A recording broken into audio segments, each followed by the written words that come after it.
Hello, and welcome to your sister in elections, where today it's the 31st of October and there are 3 days left to the election. If you're watching today, then happy Halloween. And today we're going to be covering the House projections and the governor races for the 2020 election. This is going to be the first episode that I am doing, covering my final projections for the House, Governor, Senate, and presidential maps in this upcoming election. And and I'm only going to cover the governor's race shortly at the end of the video. So if you want to see the projections that I have for the governor races, then please skip to the end because I'm going to be mainly focusing on the House election because that's a lot more important than the governor when it comes to a national picture. As the only really competitive governor race is Montana, but I'm going to be characterizing the toss-up races and districts across the country. And as you can see, I've already actually characterized them. I'm just going to be going through them state by state. And I'm only going to be covering certain states, so I'm not going to be covering places like Massachusetts or South Dakota, where there's not really any chance that the opposing party will have a good chance to pick up seats. And let's get into it. So I'm just going to quickly show you the uh, current map. This is what it's look like. We have likely seats like Arizona's first, and we have lean seats like Iowa's second. And I'm going to be going through all the state races that are actually pretty close. Now we're going to be starting off at Arizona, and back in 2018, the Democrats took control of the majority of congressional districts in Arizona, and there's only really one congressional seat that is at risk, and that is Arizona's 6th. I believe it will still be held for the Republicans come election day. As you can see, back in 2018, the incumbent won it by 10 points, and Donald Trump won it back in 10 points. I think that lead will be at least halved. It's going to be a very close race, and that's why the consensus is a toss-up. But I still think there's going to be enough Republican and conservative voters that are going to come out on the day and give the incumbent Republican a victory. He'll be sent back to Washington. However, this race is definitely going to be closer in years to come. Now we're going to be moving down onto California. There's quite a few races in this area, of course. The first video I actually made on this channel was covering the special election in the 25th. And Mike Garcia actually defeated the Democrat, who, of course, you might remember that Katie Hill was the actual Democrat that won it back in 2018. Of course, there was the whole scandal with explicit images, and Mike Garcia won the special election back in May of 2020. And even though Mike Garcia did win that, I believe because it was only a special election, uh, the opposing party is always going to have a advantage in any special election, and I think Chrissy Smith is going to retake this district for the Democrats. I also believe that you're looking at quite a few close races like TJ Cox in the 21st district. He narrowly won it by less than a percentage point, only half a percentage point. And realistically, I think this was a huge upset for the Republicans, and I do believe that David Valadao will be winning it back in 2020. The polls have shown that Valadao is doing very well, fundraising it's neck and neck, and I do believe that TJ Cox is going to lose this seat for the Democrats in California. Now we're going to be moving down onto Colorado, and there's only one seat here. It's not much to mention, but Colorado's third, Scott Tipton, he was actually defeated in the uh, Republican primary of 2020. And even though it's somewhat close, 8 points, realistically, the Democrats do not have a chance in this district. It's largely rural, and the Republicans are likely to hold on to it in Colorado. Um, there's not much to cover in Florida. I'm going to go straight down into Georgia and especially Atlanta. Now, the Atlanta suburbs have seen huge voting increases. Of course, Georgia has had quite a long history of voter suppression, especially back in the 2018 governor race. And there have been some things that have definitely reduced the amount of suppression. And there's been a huge youth and African American turnout in the state, and especially in the Atlanta suburbs. And we're going to be looking at the 6th district, which was won in 2019 only by 1 point, and the 7th district, the incumbent is not running for re-election, and he only won it by 0.1 point. So you're looking at hundreds, maybe just over 1,000 votes in favor of the Republican. The Democrats are almost certainly going to pick this up and consolidate their hold in Atlanta and its suburbs. Now we're going to be moving on to Iowa. Now, Iowa is a very interesting state. Of course, Steve King, the only Republican, he was a very, very controversial figure. He lost his Republican primary back in the start of 2020, and it's highly likely that Randy Feenstra is going to continue holding that seat for the Republicans. The only reason it was even close is because of the controversial nature of the former representative. But the Democrats picked up two. They picked up Iowa's first, and they also picked up Iowa's third. And realistically, it depends how far it goes in the president's column. Of course, you see the margins at which President Trump won these back in 2016, 3.5, 4. So looking at basically 4 points if you round them all up. And they were quite convincing, especially Iowa's first, which went for the president back in 2016. You've seen an almost 9-point swing in favor of the Democrats here. And I do believe that if Joe Biden does well enough in this state, I don't think he's going to win Iowa come election day, but I do think he's going to do pretty well. And the Democrats are likely to retain all three of Iowa's districts that they won back in 2019.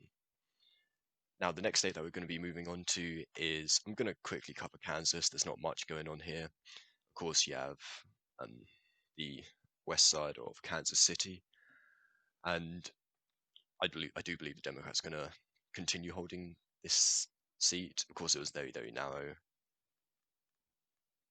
It was a very narrow race, and if you want to look at how close Kansas' second was, the Republican actually narrowly carried it back in 2018 under a point. But realistically, with Donald Trump on the ticket, we're going to be seeing the Republicans definitely gaining a lot more in a lot of these seats that were a lot more close back in 2018, because down ballot vote is definitely going to favor the Republicans a lot more than it does in 2020 than it did back in 2018. Now, quite an important one back in 2018 was Maine's 2nd district. Jared Golden won it, mainly because of the ranked choice voting that Maine have, but I think he's almost certainly assured this vote. As you can see, he only won it by 1 point, and it went for the president back in 2016, almost 10 points. And I do believe he's going to hold on to it. Dale Crafts is not the strongest of candidates for the Republicans. Polling does show that Jared Golden is, doing very well in this area, and he could easily win it with that majority before even counting the third choice candidates. Now, where are we going to go from here? Michigan. So the very important thing that happened in Michigan is that the Libertarian candidate, Michigan's third, which was Justin Amash, of course, during Trump's impeachment, he left the Republican Party and joined the Libertarian Party, and it is almost certain that the Republicans will retain the seat. Of course, he's not running for re-election in 2020, but one thing that's going to be key is whether the Democrats can hold on to these suburban areas just outside of Detroit. You're just going outside the suburban areas of Detroit, and you see the president's victory in these areas, which allowed him to carry the state of Michigan in general. And as you can see, that was a lot of pushback. You're seeing almost a 10-point swing in favor of the Democrats there, and even more than a 12-point, and again, a 12-point swing. Actually, 11-point swing, 11-point swing in favor of the Democrats in the 8th and the 11th district. And I do believe that the Republicans are going to be holding on to the 3rd district when Justin Amash is not running for re-election. And yeah, so that will be effectively a Republican gain, counting the current number of Republicans they have in the House at the moment. But I do believe that Democrats are doing a lot better in Michigan in general, and I think we could see roughly the same margin of victory for the Democrats in the presidential election as we're seeing in the House districts here. Now, if we're going to move on from Michigan, Minnesota is a very, very important one. And the main district we're going to be looking at is not the first or the second. I believe they're going to be held for the respective candidates that won it back in 2018. But we're looking at Colin Peterson's district, the 7th district. He's been in Congress for almost 30 years now. And I think this is the time when the Republicans will win this very rural district. Of course, it was union-based, a lot of rural workers, and Colin Peterson had been there for so long that even in 2018 he managed to just eke it out. But you see the president, Donald Trump, won this by 30 points back in 2016, and I think with Donald Trump on the ballot again, I think he's going to do even better than he did in 2016 in this area. I do think that's going to be balanced out for the statewide vote through the suburban areas surrounding Minneapolis and St. Paul. But the 7th district is likely to go to the Republicans, not solidly, but maybe by 2 or 3 points for Republicans, likely because Donald Trump will be on the ticket and definitely help down ballot Republicans in this area of the state. Now, Missouri is one interesting one. I'm just going to say that even though the suburban vote is going to be shifting towards Joe Biden, I still believe Ann Wagner is going to just edge it out. She had a 4-point win back in 2018, and that does seem to be enough to carry the district, the 2nd district. And Montana is a very interesting one.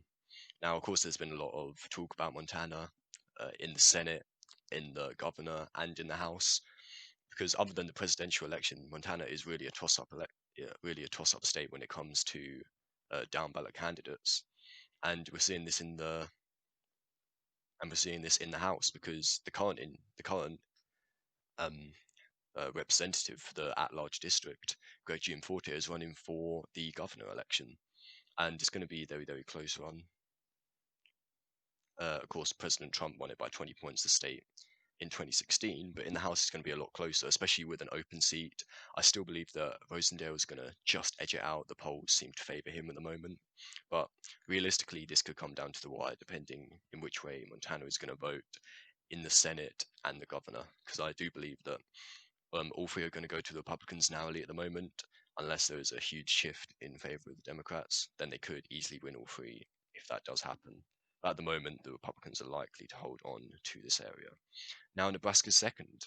Of course, in the presidential election, the polls heavily favour it. Well, not heavily favour it, but it's likely to go to Joe Biden. He's winning it by about 5 or 6 points. And I do believe that Don Bacon, the current Republican incumbent, is going to lose his election here, because we've seen a lot of suburban shift towards the Democrats in recent years, especially since Donald Trump. And you can see how narrowly Donald Trump carried the district back in 2016. And I do believe it will shift very narrowly. This is going to be going about a point or two in favor of the Democrats, and that's going to be a pickup for Kara Eastman in the state of Nebraska. And it's looking at a pretty similar thing when we go down to New Jersey. Back in 2018, the Democrats did amazingly well in New Jersey. They picked up the 7th district, the 3rd district, the 2nd district, and the only one they didn't pick up was the 4th district, with a incumbent who's been in there for 40 years. So they did extremely well in the state of New Jersey, and even though the very important thing that happened is that Jeff Van Drew, the Democrat who was elected for the 2nd district, again did the opposite of Justin Amash. He switched from the Republicans over to the Democrats during Trump's impeachment. It does seem that Jeff Van Drew is just going to edge it out. Of course, he won it, comfortably back in 2018, sorry. And even though he's now a Republican, I do believe that he's going to support the president. He's aligned himself very closely with President Trump ever since the impeachment, and I do believe that he is going to win his re-election for the Republicans this time, not as a Democrat. And where we're going to move from now, we're going to move over to New Mexico. Of course, the 3rd and the 1st are safe with the Democrats. It is a Democratic state overall at the moment, but Troy Small is definitely in the race for her life. There's a strong oil and gas and fracking industry in this area. And of course, she defeated the Republican incumbent back in 2018. But due to Joe Biden's, flipping on the issue of fracking and oil, he's not been very clear on what's actually going to happen when his party comes into whether his party does actually win the presidential election. And even though Troy Small has tried to distance herself from the former vice president, I do believe that's only going to help the Republicans in this area of the state. And one of the largest congressional districts in the country is going to flip back towards the Republicans. It's going to be tight because New Mexico at large is a Democratic state now, but I do believe the Republicans are going to be winning this by 2 or 3 points, largely down to the fact that Joe Biden is not the sort of, or the at the National Democratic Party is not the sort of Democrat that this area of the state would vote for. But of course, that could be incorrect. That could be very contentious when it actually comes to it. Now, New York actually has some very interesting races, especially the NYC Metro. Staten Island, Max Rose. I do believe he's going to hold his seat there. He's been quite a moderate candidate. He's not like AOC, who's up in the Bronx area of New York. He's very moderate. He's gone down the line. He's far away from the progressive wing of the Democrats, and I do believe his moderate attitude is going to help him win re-election in the previously Republican district, and not New York City, just New York as a whole. The 22nd district, which is currently held by the Democrats, I think is going to flip back towards the Republicans. Anthony Brindisi is going to lose his re-election. As you can see, it solidly went for Trump back in 2016.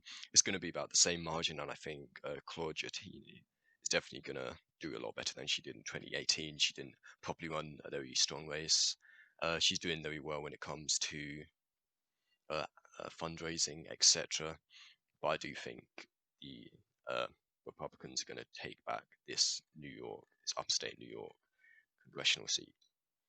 Now we've moved down to North Carolina, which has been in the news for the past few years because of the redistricting. Of course, it was a heavily gerrymandered state in favor of the Republicans ever since 2010. And you're going to see some Democratic pickups in this state. So you're going to see the 2nd and the 6th.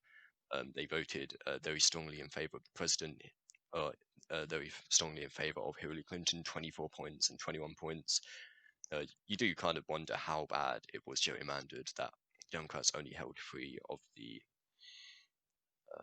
13 congressional seats, even though they come within 5 or 10 points on the generic ballot every election.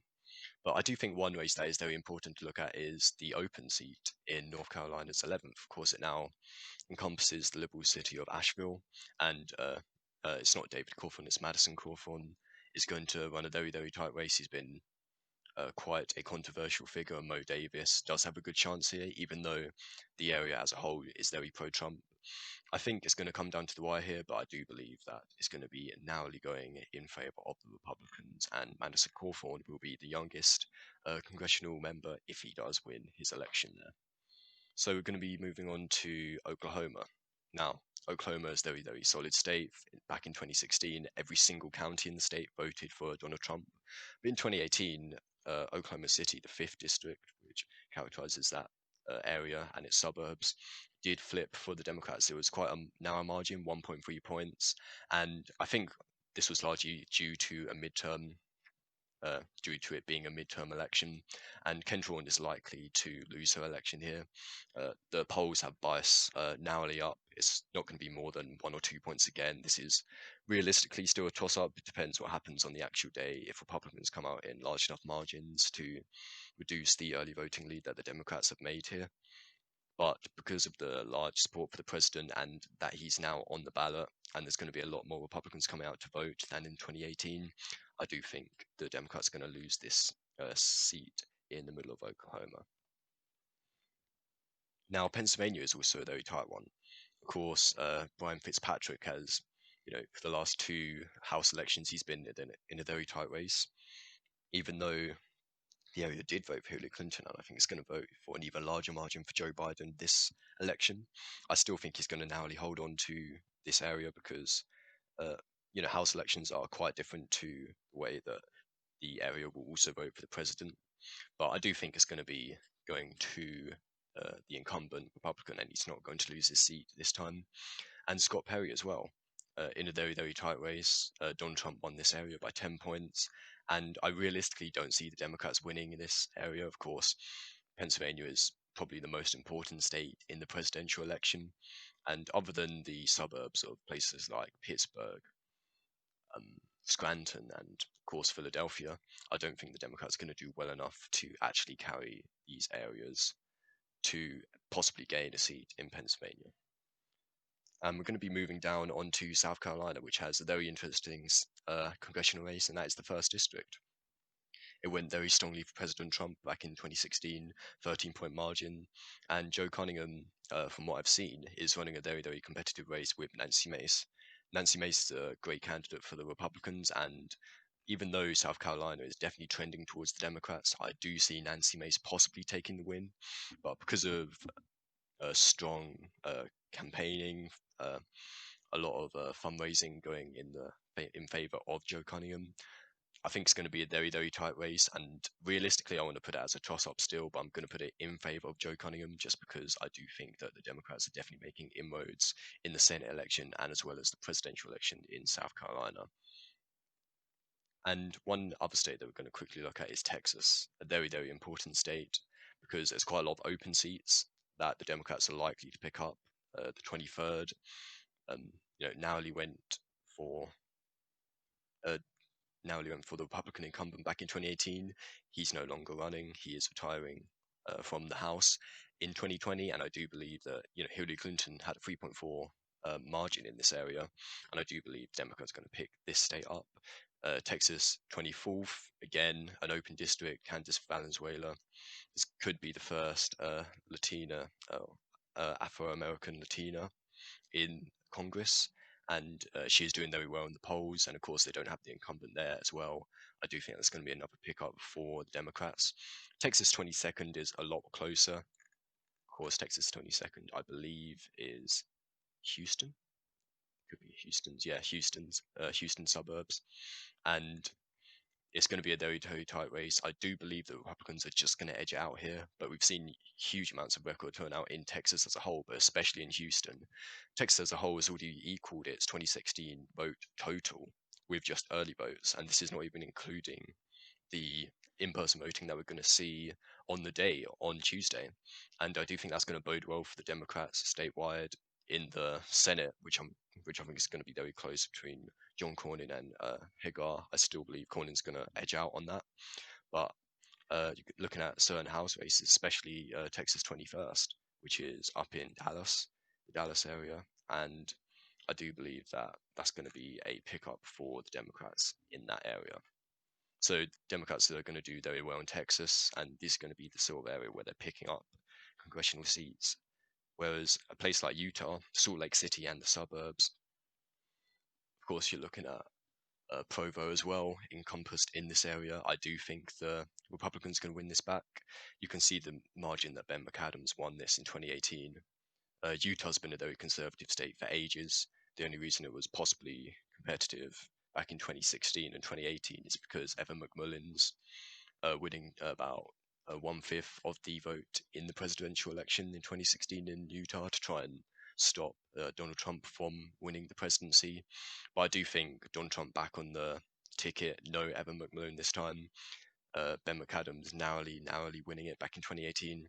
I do believe the Republican challenger is going to take back Salt Lake City and Utah's 4th congressional district. Now, there's only one more state that's realistically worth looking at, and that is Virginia. And Virginia, of course, is now almost a solidly Democratic state. Looking at the past presidential elections, went for Clinton quite comfortably, and it's almost going to go for Joe Biden by 13 to 15 points, what it's looking like in the polls. And of course, Denver Riggleman, there's a very, very competitive race going on here between Bob Good and Cameron Webb. I do believe the Republicans are just going to edge out here because of the margin that they won it back in 2018, even though Bob Good is a lot more controversial and a lot more polarizing candidate than Denver Riggleman. Of course, he was, ousted in his Republican primary for not lining himself up with Donald Trump. And Bob Good, won that. I think that's going to be a sign for this area of Virginia. And I don't think Cameron Webb, even though he is running very close in the polls, I do think Bob Good is just going to edge out.